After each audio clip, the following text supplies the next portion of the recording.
personne encore n'a dit que je l'ai envoyé au stade et que je lui ai donné des ordres. Et M. Toumba,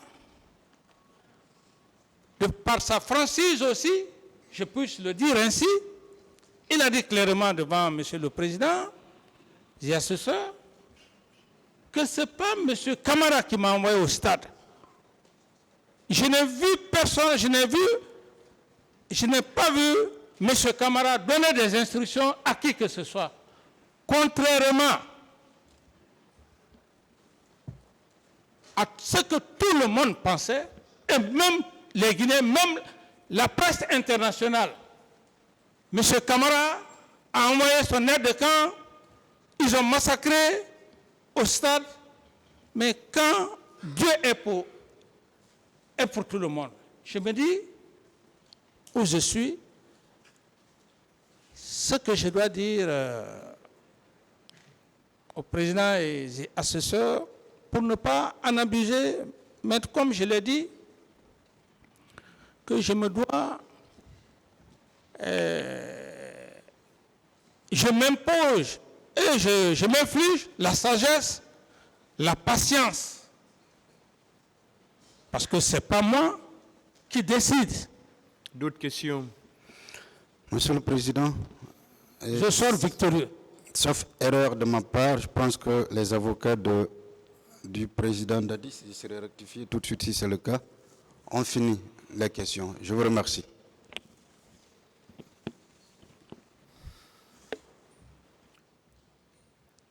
Personne n'a de questions? Le ministère public n'a pas de questions? La partie civile?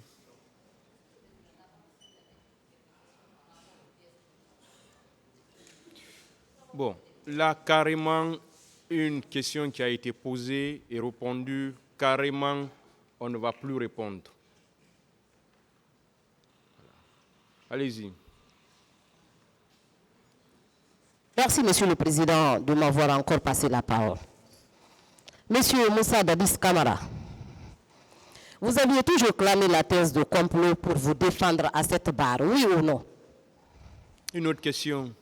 D'accord. Pourquoi aviez-vous rejeté les pièces produites par un avocat de la défense qui venait vous reconforter dans votre défense?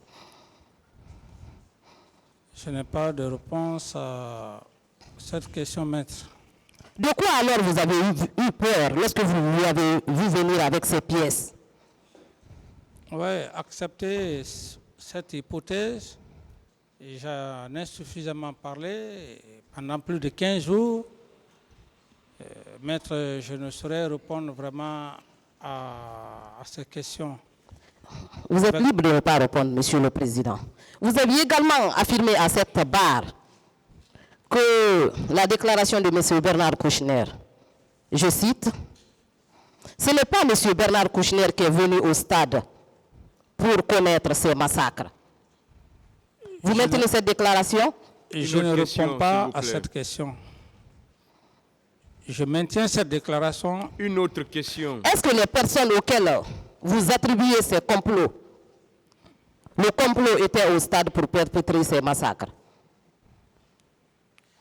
Je ne saurais répondre à cette question, maître. Oh, d'accord.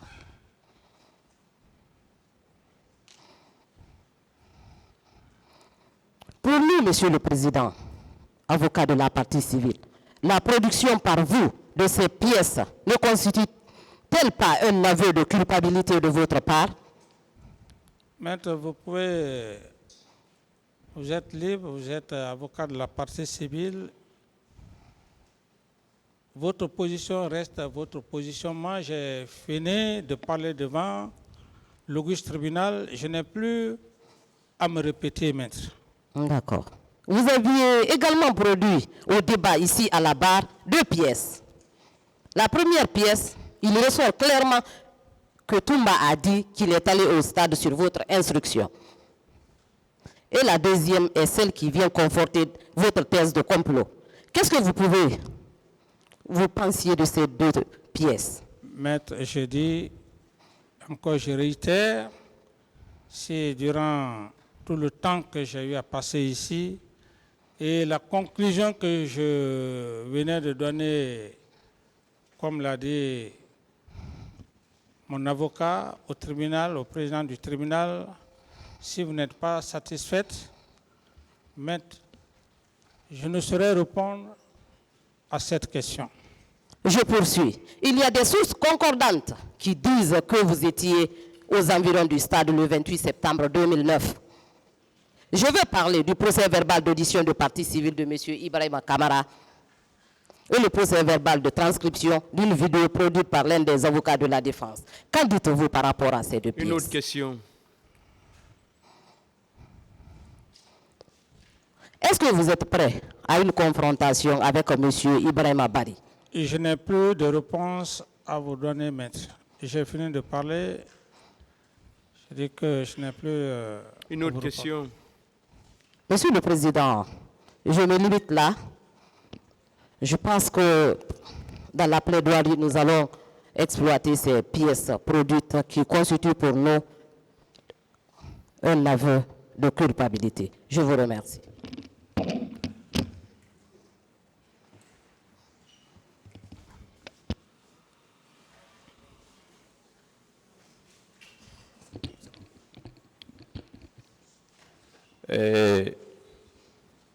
Je vous remercie, Monsieur le Président.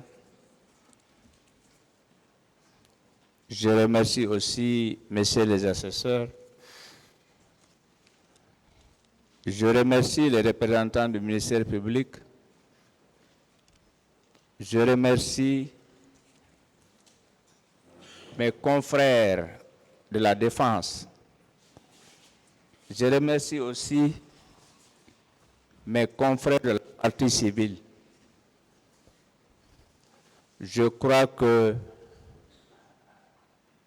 nous avons tous compris ce que nous devons faire dans ce procès. Ce procès doit se faire dans le calme, dans le respect, dans la courtoisie et dans l'intérêt supérieur de la justice guinéenne et de la Guinée. Pour le collectif que je représente, nous avons été largement édifiés et on n'a plus de questions à poser à M. Kamara et je vous remercie. Monsieur le Président. La défense.